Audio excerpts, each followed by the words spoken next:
Hello, Lan. Hello, may hapon kanimo, Acting Mayor Marso. Naminaw ang katawan sa Iligan. Live kita sa Love Radio karon. May hapon kanimo, Acting Mayor Marso. May hapon ni Molan, may iligan sa tanon, no? Timely kayo, no? Nahuman ang atong, no? Gitawag nga pagpailog, no? Or sitawag na Maximum tolerance. maximum tolerance, no? Timely kayo sa atong gingon sa unahan. So, ikarong hapon nadawat nako ang suwat gikan sa kang Mel Sinen E. Sarmento, Secretary sa Department of Interior and Local Government, that the Department of Interior and Local Government hereby recognizes you as acting mayor of the city of Iligan pursuant to the rules of temporary succession under Section 46, Paragraph A of the Local Government Code. So, no question, no? Ako recognize.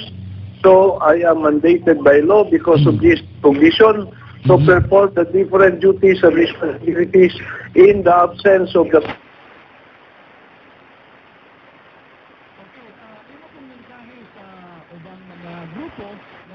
all ni cooperate sa imong panawagan diha sa kalinaw taliwala sa pagpadayag sa ilahang gibati ug opinion. Mensahe nimo sa mga organizer na mitabang pod sa imong panawagan na mabutang ang kalinaw diha sa atong City Hall. Magpasalamat ko sa tanan for being calm. Nagkalma mo pareho sa inyong mayor. Ikaw yung una-una, paingon sa pareho sa inyong mayor. Pasalamat ko sa tanan gasuportas balaod, gasuportas kamatuoran ug ni barog gayud tungod sa kamatuoran, no? Nga ni barog gayud nga og mahimo ang atong City Hall dili ma-occupy sa mga tawgo nato dili recognize, no, sa atong gobyerno nga mao'y maghimong magdumala niini. Nasugdan na nato pagtrabaho ang tanan para mulambo ang atong syudad sa Iligan. Daghang kay bagong developments. I can call now the different investors that I have talked to, no, nga akong naistoryahan, na pwede na silang mubalik mo butang og investment sa siyudad sa Iligan because the DILG has spoken already. Nisulti ng DILG nga ako mo'y recognize ka mayor. So rest assured, no, nga ang ilang investment diri sa Iligan magbutang gyud sa kasiguraduhan para gyud mulambo ang atong syudad.